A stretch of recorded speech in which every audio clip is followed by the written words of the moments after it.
Let her go now or I swear I'll shoot. 1 minute. 1 minute is all I gave this fake HOA cop before he made me do something I would regret. That's how close it was. 60 seconds with a knife pressed under my wife's jaw, his arm locked tight around her shoulders, his breath hot against her ear as he whispered about community standards. Like those words gave him permission to decide who belonged and who didn't. My wife didn't scream. She couldn't. Her hands were frozen midair, eyes wide, body rigid the way prey goes. Still, when it knows one wrong move ends everything. This neighborhood has rules, he said calmly, like he was explaining parking regulations. And people like her don't fit. I could see the tremor in his wrist, not fear, excitement. The kind men get when they think a uniform, even a fake one, makes them untouchable. Behind him, his black vest read, HOA cop in bold white letters. No badge, no jurisdiction, just confidence borrowed from intimidation and a blade sharp enough to make a point. I raised my hand slowly, voice steady, buying time I didn't really have. You need to let her go, I said. Right now, he smiled. Or what?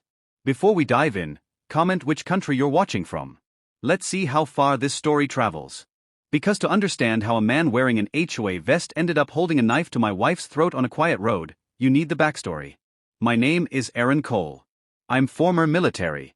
I didn't move here for status. I didn't move here for neighbors.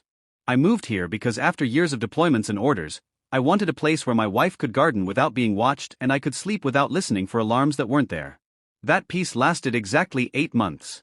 That's when Karen decided my wife didn't fit the aesthetic. It started small. Sidey looks, comments about her clothes, complaints about the way she spoke to neighbors, then notes anonymous at first about maintaining standards. We weren't even part of the HOA. Our property sat just outside their boundary line, clearly marked in county records. But Karen didn't care about records. She cared about control. She told us we'd be folded in eventually. Told us it was easier to comply early. We said no. That's when the visit started. Warnings taped to our gate. Men walking the perimeter of our land. And finally, a fake HOA cop with a knife and a point to prove.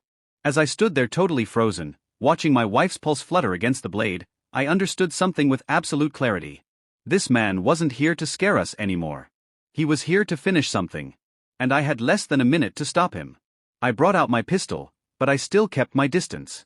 I raised it slowly, arm locked, sight trained on him, steady, controlled. The way muscle memory takes over when your mind is screaming, but your body knows exactly what to do. Let her go, I shouted. My voice cracked the air like a warning shot. Let her go right now or I swear I will shoot. My wife whimpered when the gun came up. I saw it in the corner of my eye, her shoulders tensing, her breath hitching. She knew what that moment meant. She knew I wouldn't say those words unless there was nothing left to say. The fake HOA cop laughed. Actually laughed. The knife pressed harder under her jaw, just enough to draw a thin red line where steel kissed skin. His arm tightened around her chest, pulling her back against him like a shield. You don't have the guts, he said. You shoot me, you kill her too. That's when I knew he wasn't bluffing. He wasn't posturing. He wasn't trying to scare me anymore. He thought he had control. Last warning, I yelled. Drop the knife and step away from her. Seconds crawled by, heavy and loud. The world narrowed to the rise and fall of my wife's chest, the white of her eyes, the slight tremor in his wrist as adrenaline finally started to shake loose. Instead of backing down, he leaned closer to her ear. This is what happens when people don't fit, he whispered. That was it. I adjusted my stance, shifted half a step to the right, and waited for the only opening he'd give me. When he tightened his grip again, I fired.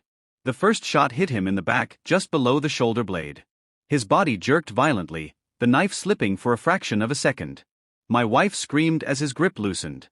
I fired again. The second round drove him forward, momentum breaking, balance gone. The knife clattered onto the pavement as his knees buckled. I fired a third time. That one dropped him completely. He collapsed behind her, gasping. Blood soaking into the road beneath him. My wife fell forward, free at last, stumbling toward me as I rushed to catch her. I pulled her into my chest, hands shaking now. Not fear, not regret, just the crash after survival. It's okay, I whispered. I've got you. I've got you. Behind us, the fake HOA cop groaned, trying and failing to move. I kicked the knife away, lowered my weapon, and reached for my phone. 911, I said when they answered. I need police and medical immediately. An armed man impersonating an officer just attacked my wife. Shots fired. Suspect down. 5 minutes later, red and blue lights began to flicker at the far end of the road, growing closer by the second. I held my wife as she shook in my arms, staring down at the man who thought a vest and a knife made him powerful. He was still breathing barely.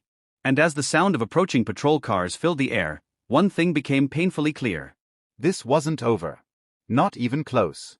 If you're enjoying this HOA story so far, like and subscribe because the story is only going to get better. The police arrived fast, faster than I expected for a road that usually only saw dog walkers and delivery vans. I did exactly what training drilled into me years ago. I set my pistol on the pavement. I stepped back. I raised my hands. My wife was still in my arms, shaking so hard I could feel it through my ribs. I kept one arm around her shoulders while keeping my palms visible, my voice steady when the first cruiser screeched to a stop. Shooter is me, I called out. Weapon is on the ground. Victim is my wife. Suspect is down. Officers moved in with precision. One securing the scene, another rushing past us toward the man bleeding on the road.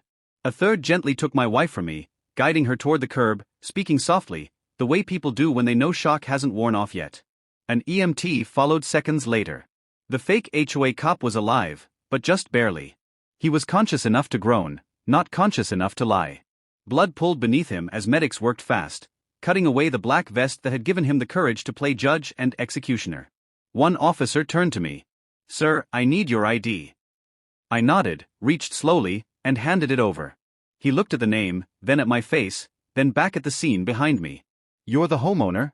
he asked. "Yes, and the woman, my wife, and the man with the knife." "Not law enforcement," I said. "Not HOA, not anything with authority." The officer's jaw tightened. Witnesses were already talking. Neighbors who'd heard shouting, drivers who'd pulled over, a couple who'd caught the whole thing on their phones. Every story matched. Knife threats. No buy. No jurisdiction. One officer walked over holding the discarded vest between two fingers like it was contaminated. "This says HOA cop," he said. "It's a costume," I replied. He nodded. "That's what it looks like." The ambulance doors slammed shut. Lights flaring as they rushed the suspect away under guard. An officer read him his rights in the back of the rig. He didn't respond. He didn't need to. The evidence spoke for him. The knife, the vest, the recorded threats, the fake notices recovered from his car. And the messages found later that night between him and Karen. Messages that spelled everything out. Make them understand. Pressure works. She doesn't belong there. Do whatever it takes. By morning, Karen was in custody. By the end of the week, charges were filed. The fake HOA cop was charged with attempted murder, kidnapping, criminal impersonation of law enforcement, aggravated assault with a deadly weapon. Karen was charged with conspiracy to commit violent felony, solicitation of assault, witness intimidation, civil rights violations. He survived surgery. He survived the hospital. He did not survive the courtroom. He was sentenced to life in prison without parole. Karen took a plea deal. 25 years plus permanent removal from any HOA board, office or leadership role anywhere in the state. Our land is quiet again. My wife still flinches at sudden sounds. I still wake up before dawn some mornings. But we're alive. And that's how a fake HOA cop learned the hardest lesson of all. You don't get to decide who belongs. Especially when you put a knife to the throat of someone protected by the truth, the law, and a man who is never going to walk away. The end.